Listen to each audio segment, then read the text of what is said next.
సర్వసాధారణంగా రైతులు ఎన్నో ప్రయాసలు కోర్చి కందులను పండిస్తారు. అయితే వీటి మార్కెటింగ్లో దళారీ వ్యవస్థ ఉండటం వల్ల రైతుకి ధర తక్కువగా వస్తుంది.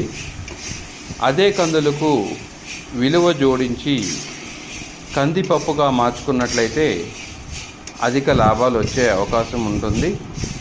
దీనికోసం కందులను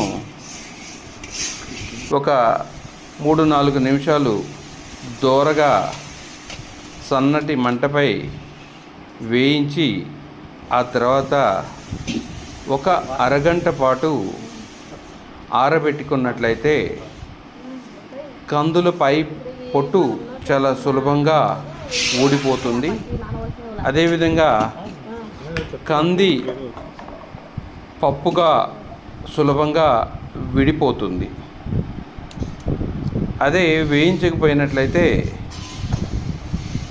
కంది నూక లేదా మొక్కలు ఎక్కువగా వచ్చే అవకాశం ఉంది.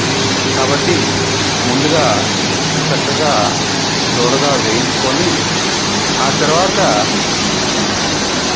మినీ డాల్ మిల్ లేదా డాల్ మిల్లులోకి తీసుకెళ్ళినట్లయితే అక్కడ ఇలా వేయించిన కందులను పోసినట్లయితే చాలా నాణ్యమైన పొట్టు సులభంగా విడిపోయిన కందిపప్పు బయటకు వస్తుంది.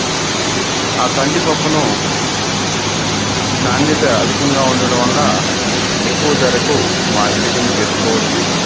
అదేవిధంగా పప్పుగా విడిపోయిన తర్వాత మిగిలిపోయిన కంది పొట్టును పశువులకు గేదెలకు ఆహారంగా వినియోగించవచ్చు.